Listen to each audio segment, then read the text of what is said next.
everybody!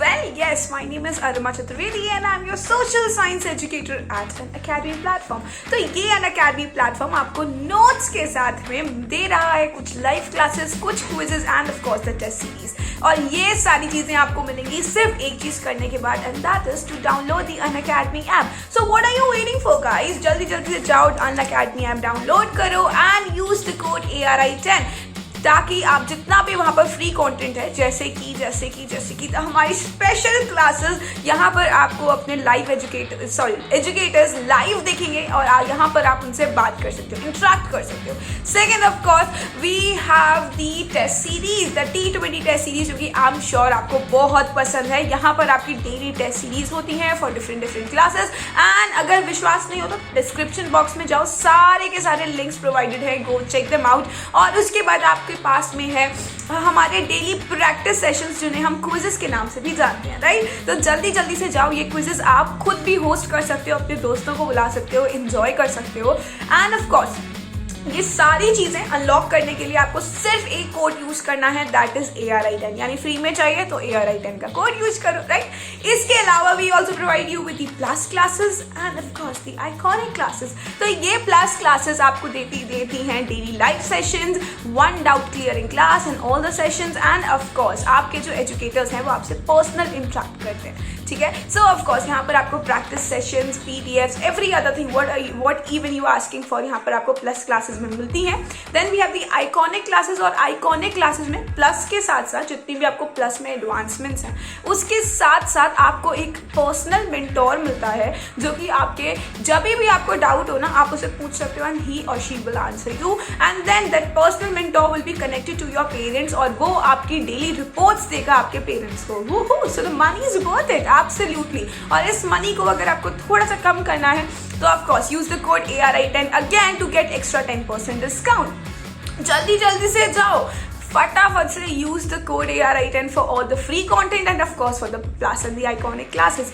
इसके अलावा we also have the creative corner subscription, और ये क्रिएटिव कॉर्नर सब्सक्रिप्शन है आपके सिलेबस के आगे, यानी बियॉन्ड योर सिलेबस. जैसे कि आपको फिल्म मेकिंग में इंटरेस्ट है, go buy the plus creative corner subscription. And if you are a book lover just like me तो भी आप ये यूज कर सकते हो. If you want to learn some new magic tricks, if you want to learn about robotics, go and buy the creative corner subscription. और ये भी आपको मिलता है प्लस और आइकॉनिक में. But if you are not willing to buy the plus and iconic classes, सिर्फ creative लेना है तो जरूर go ahead, use the code ARI10 again to get an extra 10% discount. See you in the video. Of course let's study. Bye bye. Yeah everybody, well let's start this topic. क्योंकि ये topic आपने बहुत ज़्यादा बार मेरे से बोला था कि मैम प्लीज़ इस टॉपिक का जो है इस चैप्टर के नोट्स प्रोवाइड कर दीजिए. तो here I am with the revolt of 1857 notes. और ये जो चैप्टर है इसको हम इस नाम से भी जानते हैं कि ये पहला रिवोल्ट है हमारी कंट्री के इंडिपेंडेंस के लिए, the first revolt of independence, right.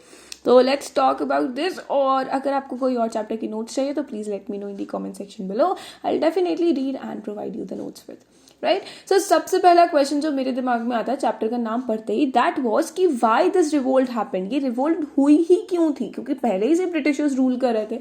So what were the major reasons. तो मेजर रीजंस इसके सिर्फ और सिर्फ 3 थे जो आपको याद करना है. पहला क्या था, पहले थे नवाब्स, दूसरे थे peasants and sipahis, and the third one was social reforms. ये 3 रीजंस थे और इन 3 रीजंस को अब हम पढ़ेंगे डिटेल में वन बाय वन, ठीक है. तो लेट्स टॉक अबाउट दैट. सबसे पहला क्या था, सबसे पहला था नवाब्स. तो भाई नवाब्स थे कौन, हमें पता है, किंग्स थे, चीफ थे, रूलर्स थे, एम्परर्स थे, ये सारे लोग, है ना. तो नवाब्स के साथ में प्रॉब्लम ये थी कि नवाब्स को ब्रिटिशर्स चाहते थे डीथ्रोन करना, यानी कि उनकी जितनी भी राइट्स थे उनको स्नैच करना, क्योंकि उन्हीं राइट्स की वजह से उन्हें मिल रहा था बहुत ज़्यादा पैसा, यानी कि प्रॉफिट. उनका एडमिनिस्ट्रेशन करने का मन नहीं था पर पैसा कमाने का मन था. तो इसीलिए उन्होंने सारे नवाब चीफ्स और किंग्स को, इंडियन टेरिटरीज को डीथ्रोन कर दिया. और उसके लिए उन्होंने कुछ पॉलिसीज बनाई.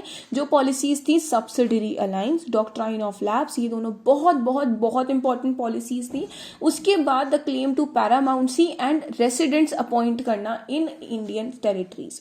इसके एग्जाम्पल की बात करें सब्सिडरी अलायंस के, तो सब्सिडरी अलायंस के एग्जाम्पल में आता है सबसे पहले अवध, जहां पर 1801 में उस टाइम पर Richard Wellesley was the governor general of India, उन्होंने अवध, नवाब ऑफ अवध की हाफ टेरिटरी स्नीज कर ली थी क्योंकि he was not able to pay the rent of the army.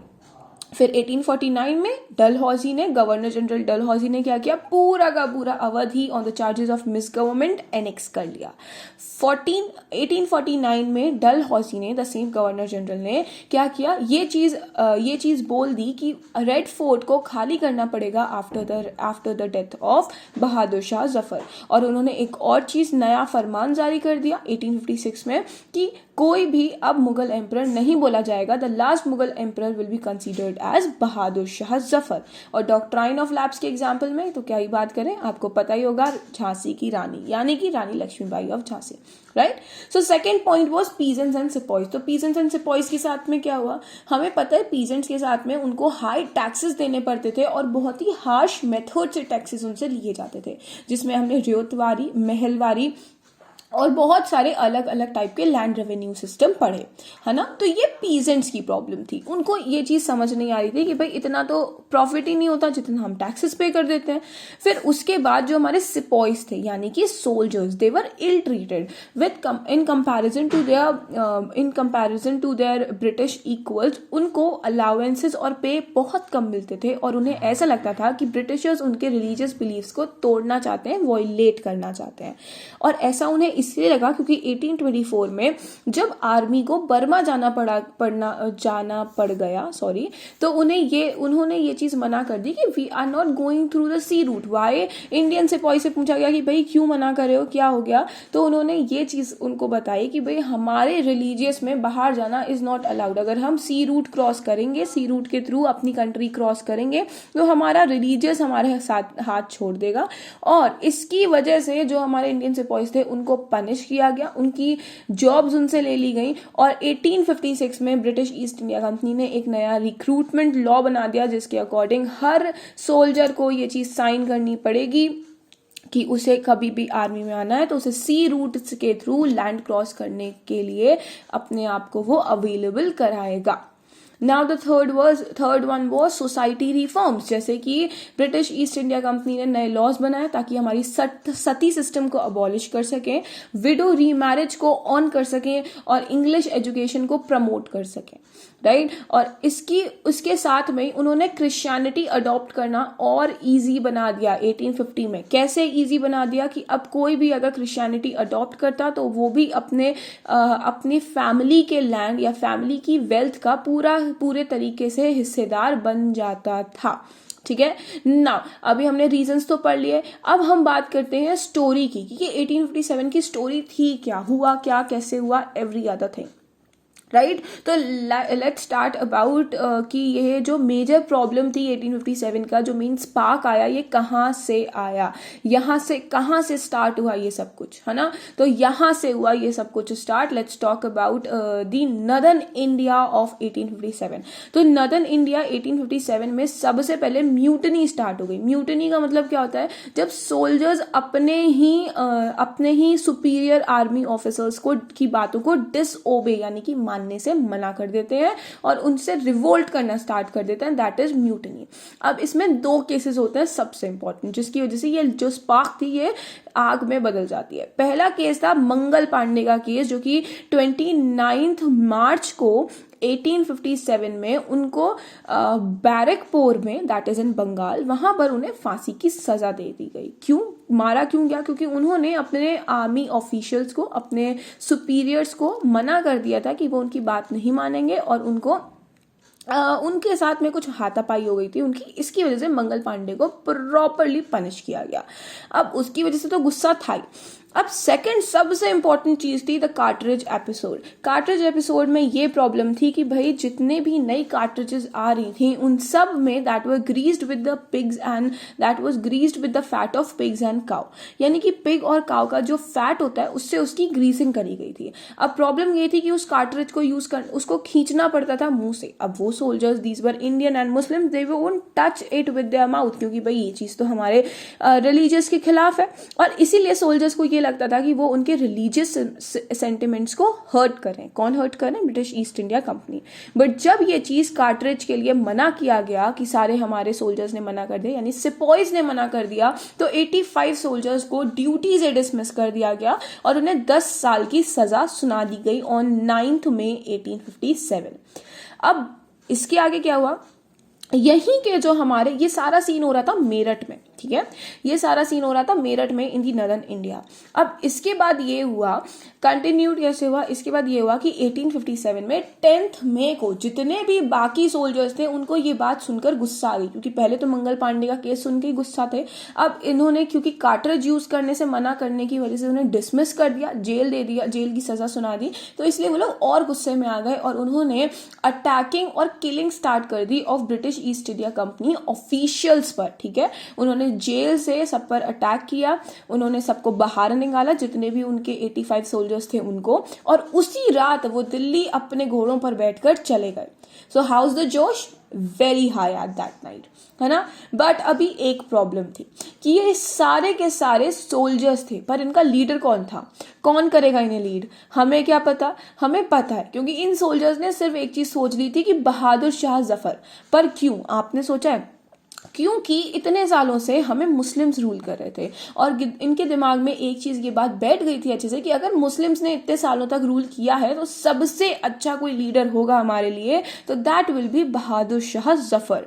इतने लॉन्ग पीरियड ऑफ टाइम में इनको ये चीज इनके दिमाग में बैठ गई थी, इसीलिए इन्होंने रात के रात जोश दिखाते हुए कहाँ चले गए? ये रात के रात जोश दिखाते हुए चले गए सीधे दिल्ली बहादुर शाह जफर के पास में। पर बहादुर शाह जफर का बिल्कुल भी मन नहीं था। क्यों? क्योंकि वो एज्ड थे, काफी बुढ़े हो चुके थे और उन्हें ये बात पता थी कि ब्रिटिश ईस्ट इंडिया कंपनी बहुत पावरफुल है, अगर वो लड़ेंगे तो वो अगर हार गए तो बहादुर शाह जफर को हो जाएगी एग्जाइल।